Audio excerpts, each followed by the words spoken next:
Hey everyone, back again. Today we're going to continue our discussion of the concept of anxiety by Søren Kierkegaard, starting from chapter 3. So before jumping into this, if you're new here, welcome. I'm David. I try to explain philosophical texts in a somewhat accessible way. So if you haven't already, like, share, subscribe, so you can see my videos that I release every week. Sometimes I release more than once a week, so that, you want to be notified when that happens, so you can keep up with this stuff. If you want to follow me anywhere other than here, you can do that on Instagram at theory_and_philosophy. If you want to help me out, as I've already said, like, share, subscribe. You can help me out monetarily. If you want to do that via Patreon or PayPal, that would be great. If you're listening to this in podcast form, you can sometimes find videos of me on YouTube. If you're listening to this, or if you found me on YouTube, you can find this in podcast form pretty much anywhere you get podcasts where there shouldn't be any ads. So that's obviously a plus. Now, I don't want to waste any more of your time with that stuff. Let's start here from chapter 3 of the concept of anxiety, starting with chapter 3, titled, Anxiety is the consequence of that sin which is absence of the consciousness of sin. So, anxiety is the consequence of sin, that is, being ignorant about sin. So he begins this chapter by taking a swipe at Hegel again, how he criticizes how Hegel claimed the presuppositionless of the beginning of philosophy, while still maintaining the possibility for negation, transition, and mediation. So these must be, for Kierkegaard, presupposed. So to put this in other terms, Kierkegaard criticizes the way that Hegel says that there's nothing that you can presuppose. But the only way that he makes that possible is by introducing the notions of transition, mediation, negation. Pretty much in Hegel, for those that are unfamiliar, to put it really simply, Hegel sees that the only commonality between things is the fact that they aren't common, or the fact that they are all uncommon, and therefore signaling that they are always in transition. Now, what he derives from this is the fact that there is a commonality in their uncommonness. There is a commonality in their not being the same. So that is precisely what he clings on to. But Kierkegaard here says that Hegel's not ascribing as much value to negation and transition and movement and mediation here as he should be, because he presupposes those in order for him to even come out with the conclusion that the only common thing is the possibility for transition or negation. But in any case, what Kierkegaard wants to do here is hold on to the possibility of transition, or movement, we could also say, or negation, but qualifies the emergence of newness not as a positivistic movement, as a kind of teleological one, or moving from like point A to point B, or that, history is going in a certain direction. He doesn't want it to be considered in that way, but he wants to think about it instead as coming about through a leap. That is, this qualitative leap that we've already discussed in the last episode. So in this kind of possibility for transition, in this possibility for movement, what we see introduced into the body, mind, spirit split kind of triptych or trichotomy, is that a word? I don't know. Trichotomy. What we have introduced is the possibility for that triptych, that kind of the three elements of a human. What we have then is the introduction of the change of that. So what we have is the introduction of temporality. And here he introduces to us the idea of the temporal and the eternal. So Kierkegaard maintains that time is infinite, which is an interesting thing to assume because we don't know if time is infinite, but that's what he gives us here. And encapsulates the past, the present, and the future. So if time is infinite, this raises a number of problems about the past and the present and the future, yet we know to some extent that these things exist, even though Kierkegaard is going to come to trouble that a little bit. So to kind of reiterate, in order to make this as clear as I can, we are comprised of body, mind, and spirit. And this body, mind, and spirit can undergo various changes and transitions and mutations. And that is only demonstrated or made possible through our existing within time, or what Kant calls the transcendental aesthetic. We are always within time. We can't be outside of time. Now, within the infinite, that is, if there was only infinity that wasn't like qualified in any way, it would be impossible to have like a moment, because all moments would just be like every last moment, and every moment following would be like every one following it. And for a more rigorous discussion of this, I really recommend Kant.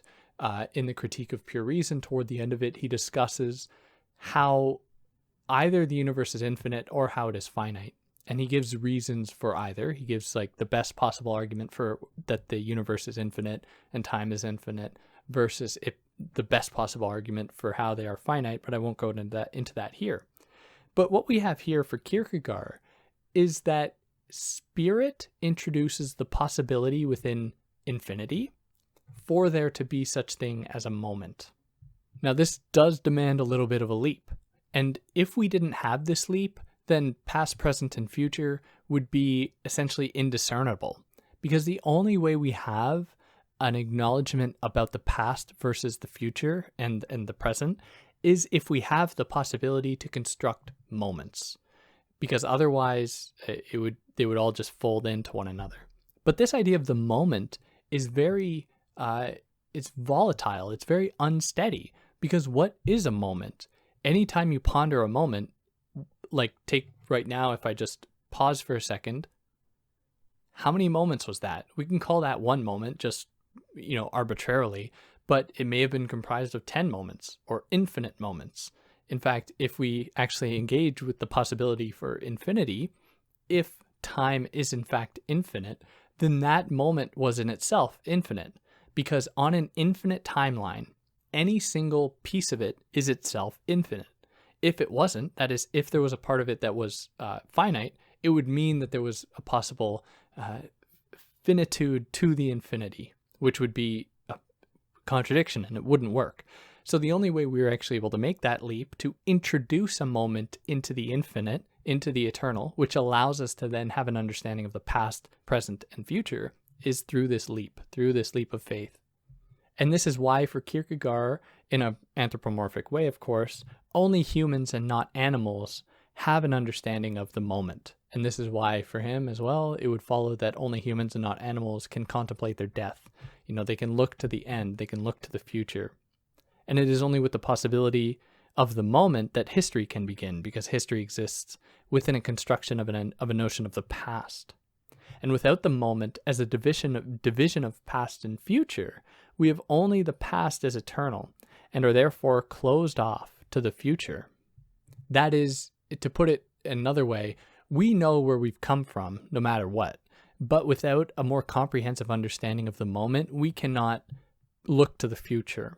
And so we're only stuck with the past.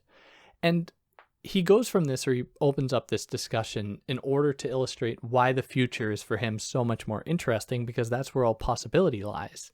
And within the future is contained the entire momentum of all past events. So by virtue of that, it is the marker of something, to just use a simple word, greater than every previous event, every previous moment. And it is only with the possibility of the future, and I kind of alluded to this in the last episode, that the possibility for anxiety opens up, because you can't be anxious about something that's already happened. You can only be anxious about what is to come. And for that to be possible demands an acknowledgement, or demands the creation of these various moments, or for moments to happen. So we must, in any given moment, contain within us the eternal. That is of possibility both toward the future and of all events that came before. Because remember, we are born within sin, and sin is hereditary, and it has no originary point. Because if it did have an originary point, then it wouldn't be infinite, because then it was finite. It had a point to which there's who knows what's before it. So in our construction of a moment, which is separate from eternity, we are thereby, perhaps retroactively, but we are at the same time constructing the possibility and necessity of eternity. And with this is opened up more possibilities for sinfulness, more possibilities for anxiety. As he writes, "He sins who lives only in the moment as abstracted from the eternal." But we can't escape this. We can't just shed the temporal, or shed the moment. So like sensuousness, like sense perception, we can't escape the temporal. We are just within it.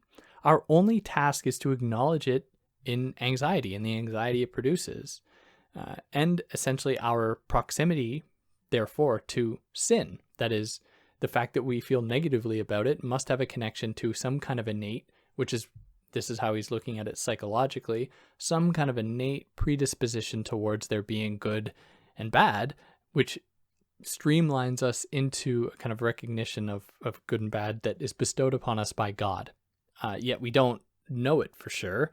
We can only be sure of it through this leap of faith. Now, in contrast to other religious denominations or religious affiliations, and he doesn't go into like specific ones, he just kind of says paganism, the non-Christian forms of religious practice. He says that they are foreclosed, they are denied opportunity because they subscribe to a notion of fate, where, things will happen as they happen, and that's it.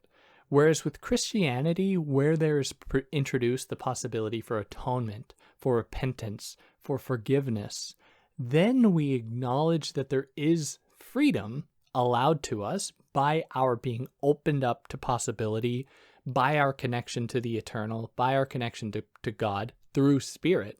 And it is through that we can't just like wipe our hands of this problem, this anxiety we're feeling, or we feel when confronted with the endless possibilities of this world. We can't just wipe our hands of that. In fact, Kierkegaard is very strict and very clear that the task is to acknowledge our place in the eyes of God. And there is then in Kierkegaard certainly an appreciation of modesty, and how he kind of takes aim at so-called geniuses, because for him, geniuses are people that have gone too far, like on their own. They have strayed too far from world history and essentially have just made life purely for themselves, not in accordance to God's will, not in accordance to the criterion that is God, but just for themselves. And this is another way that I think so many people misinterpret Kierkegaard, in that they're like, existentialism, it's just about ourselves and recognizing our place in existence and making it all about knowing ourselves and all that. Kierkegaard is diametrically opposed to any such thoughts. It's not about yourselves. It is about yourself in relation to a world history in common bond with humanity that is tethered together through hereditary sin that can only be acknowledged firstly by our acknowledging our anxiety that we feel, by confronting possibility, but that is given to us ultimately by God. So in the case of the genius that has strayed too far away from world history, from humanity, the task is to make them aware of the guilt that they feel and how they are actually connected to other humans and how they are not just a self on their own. And this guilt is a guilt of the freedom they are now open to. So it actually affords more possibilities. Whereas he says in a kind of strange way, he's like, the genius is someone who kind of succumbs to fate, the idea of fate, because they, see themselves as being separate from the world, from world history, which is where freedom truly lies in its connection to spirit. So here, instead, when someone goes off on their own, what they're essentially saying is like, oh, this had to have happened. Like, there was no other way to do it. Like, it is just totally of some kind of like divine doing, which they, Kierkegaard obviously says that's just blasphemy. It's not real divine sentiment. Is, just justifying someone's own kind of being on their own. Now, when they are actually brought back into the world, that is world history, in relation to sin and guilt, that is when real freedom opens itself up. But yet, the opposite of freedom is the guilt. So we experience guilt, but this guilt is guilt we feel in the face of freedom, and it actually hinders us. But without it, we wouldn't have had this acknowledgement of freedom at all, because there is no way to experience true freedom for Kierkegaard without experiencing anxiety or guilt. And that puts us here into chapter 4, anxiety of sin, or anxiety as the consequence of sin in the single individual, that is the individual on their own. So when freedom acknowledges its own possibility, when freedom is posited, it would seem like anxiety that, like sin, emerged with qualitative leap, would disappear, right? When freedom is made possible, it would seem as though anxiety would disappear because we can do anything. when in fact that's not the case, as I think should already be clear. So like sin, freedom and anxiety presuppose themselves and are always there. Freedom does not provide comfort. It in fact catalyzes and motivates this anxiety. So in his words, freedom is infinite and arises out of nothing, and he continues, no matter how deep an individual has sunk, he can still sink deeper, and this can is the object of anxiety. And the very possibility that we can sink deeper is afforded to us by the acknowledgement of freedom. Because if there was no freedom, we couldn't sink any deeper, and we wouldn't feel anxiety because there would, things would just happen according to some kind of plan. Now, anxiety cannot get rid of sin. It is a marker of sin, and they're very much connected. But acknowledgement about anxiety can certainly lessen the sin that we experience, because to not have anxiety would be like the greatest sin. That would be like believing that you are above God. Like everything was meant for you, and that's really all there is in this world. It's just for you. The only real thing that we can do to dispel the consequences of sin, which would be sophistry, can't actually really happen, would be through faith. Or I should say, in terms of sophistry, I mean sin being itself an attachment to non-truth, to sophistry. So he writes here, and it's kind of long, but it's important. The only thing that is truly able to disarm sin is faith. Courage to believe that the state itself is a new sin. Courage to renounce anxiety without anxiety, which only faith can do. Faith does not thereby annihilate anxiety, but itself, eternally young, it extricates itself from anxiety's moment of death. Only faith is able to do this, for only faith is the synthesis, eternal, and at every moment possible. Which is, when he's describing the synthesis here, he's describing the synthesis of the eternal and the temporal and the infinite and the finite and the body and psyche, which is, synthesis is also spirit in this case, the relating to itself as a relation. So in this moment of sin that he's describing, we must qualify that we position ourselves as being like good with an eye to evil. So sin for him is unfree relation to evil, whereas, and this is the introduction of a new term, the demoniac, the demon person, a demonic person essentially, is unfree in relation to good. So they are like bad people with looking upon goodness, whereas to recognize sin is to be a good person, but to see yourself doing like bad things. So the demonic is unfreedom because it erases freedom, which makes sense. So by situating us in evil, saying that we are like evil, there is no way to change, because it's just saying that, oh, well, because we acknowledge that we are always in sin, then that's just the state that we're in, and there's nothing we can do about it. Such would explain why Kierkegaard says that in this state, in his words, punishment would be a contradiction, because if it was just fate, if we were just destined for evil, there'd be no reason to punish anyone. There'd be no reason to feel anxiety. There'd be no reason for any lack of enjoyment, because it would just be according to plan. Whereas we have these things like punishment, repentance, lack of enjoyment, pain, in order for us to like take ourselves away from a bad situation into what would be more virtuous, which is, he doesn't like the idea of virtuousness here, so I'm just putting that term out there. But in any case, it gives us the possibility, or the presence of like pain and punishment, suffering, allows us to look upon ourselves and say, okay, how can I make this better? At least to better align myself with God's will. So if the person becomes demonic, they lose freedom, and this kind of throws them into a kind of skeptical position where they don't see any real point to anything, or kind of cynicism, because nothing matters.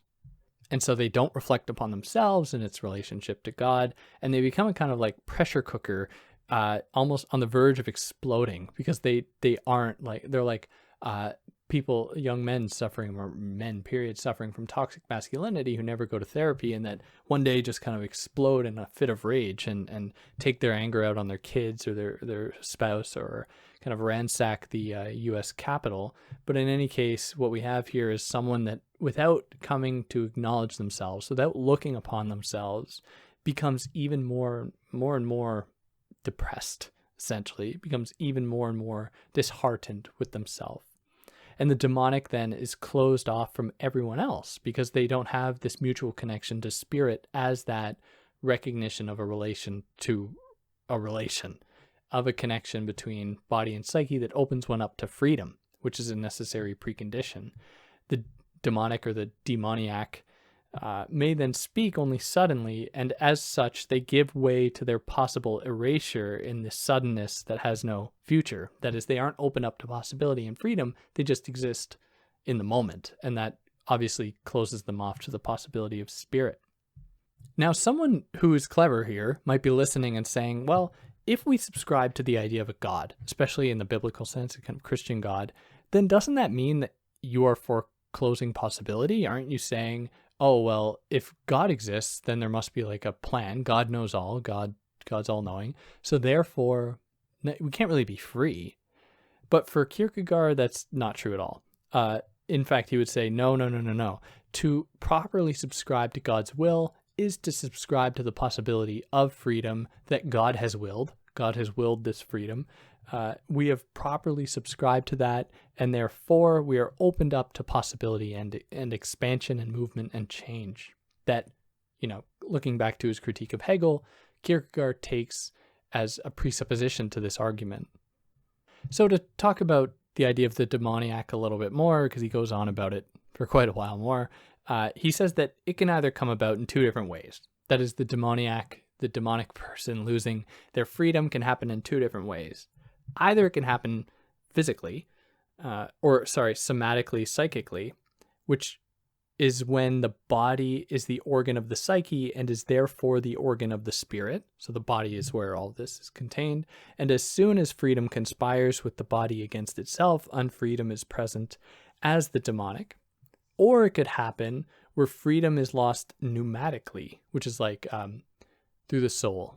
It's talking about it in terms of the soul. And this happens when the truth ceases to be for the particular individual only as he himself produces it in action. So it becomes instead something exterior that we memorize. Like in the case of like Christianity and the Christians that he laments, it's like, oh, you just memorize scripture. You aren't actually employing for yourself this project of spirit or spirit as possibility. You just see it as something that you just take on or take off, as though there's no actual connection to the spirit, to yourself as a soul or as a connection to freedom. So just looking inward or really trying to attain this degree of freedom or connection to God is not enough, because it has to come with the proper understanding.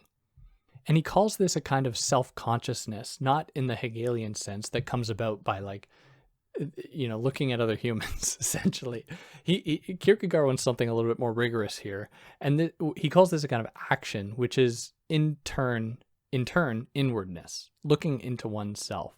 So some ways we can tell if someone lacks such inwardness of self is if they are superstitious or unbelieving in God, or if they are offensive or hypocritical, or if they have too much pride or cowardice. These are all signs that someone is lacking this proper inwardness. And to be inward is to be true to oneself. That is, the word he clings on to here is to be earnest. To be true to oneself is really what earnestness means. That is, to mean what you are saying. And if it is properly experienced, it will allow for habit of action, because it will elicit the strongest possible happiness. That is, this action will elicit the strongest possible happiness. And I think those are my words. You don't see that in here, but he's really advocating for it's not really like an adoption of this kind of action or of this kind of inwardness, because that would imply that, you just put it on or can take it off. It's the complete submission to that way of being. And it's just about, for him, it's just about acknowledging that has always been the case within us. And it's about getting back, in a sense, to the roots of both ourselves and as world history and as humanity in order to properly embrace it.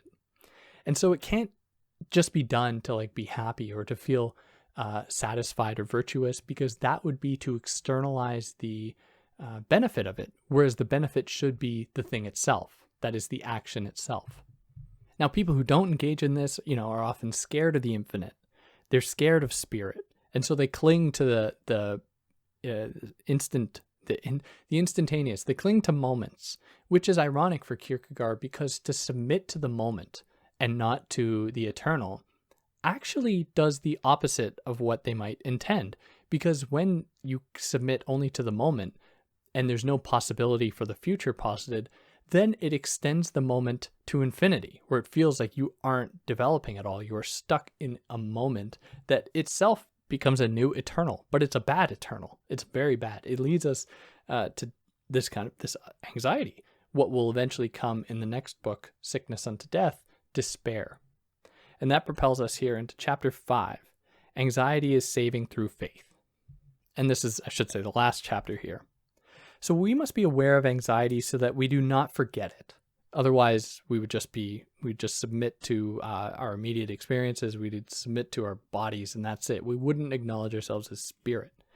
And that we have to do that so that we don't totally succumb to anxiety either. So the better understanding someone has of their own anxiety, the better off they'll be, essentially. And we must use faith to properly grasp anxiety and to reveal the illusion of finiteness, of, just us being immediate creatures with just like bodies, and there being nothing more to us than that. This isn't about some of the examples I've heard, like, oh, you go to the store and there's all these different kinds of bread. Like, which one do you buy? And you're confronted with all these possibilities. No, that is not what we're talking about here. We are talking about the very possibility of possibility itself, not these specific examples. We have to be a little bit more abstract than that, but specifically how this possibility is bestowed upon us by God, and how faith is for him the inner certainty that anticipates infinity. So we must be educated on the possibility of possibility, the infinite, but this comes with a risk, and that risk for him is suicide. So it can be mitigated with faith, because if you are really confronted with the infinite, then you don't know what to do. You're stuck, and it's so easy to get overwhelmed in that case. And anxiety is necessary to purge us of all that is finite and petty. So it's all about maintaining this kind of delicate stability or equilibrium between infinity and finity or finitude, between the eternal and the temporal, between this body and mind, maintaining this balance that gives us some kind of step into the plan of God to some extent, and connects us to it, to this divine plan. And so the psychological investigation of anxiety must now give way to an investigation of dogmatics, and that is God. God, and specifically for Kierkegaard, the way that Christianity is really the be-all, end-all of all possible existential engagements, because to engage with any other religious doctrine is just to submit to some kind of pagan commitment to the moment that doesn't actually give us this proper, or foster this proper connection between temporal and infinite, and connection with ourselves as spirit, as that kind of connecting thread between the temporal and the infinite. And that pretty well covers this text. I'll just say that next week I'm going to start with the sickness unto death, and I don't know yet if that's going to be 2 episodes. It might be 1, but I have to record it and find out. But if you listen to this one and you liked it, like, share, subscribe. If you're listening to this in podcast form, wherever you are, leave 5 stars. That would be great. Help me out to get more exposure. And obviously, if I must think a lot of myself because I want my words to get out there, but it would probably be helpful for some people who might be struggling with this stuff. And I don't want to say that I know any of this stuff better than anyone else, but with Kierkegaard, some of the stuff I was seeing and hearing and reading about it just was, you have to talk about Christianity to talk about Kierkegaard, at least with these 2 texts. And yeah, so if you like what I did, you know what to do. If you didn't like what I did, there's a thumbs down button for that. And I'll catch you next time. Take care.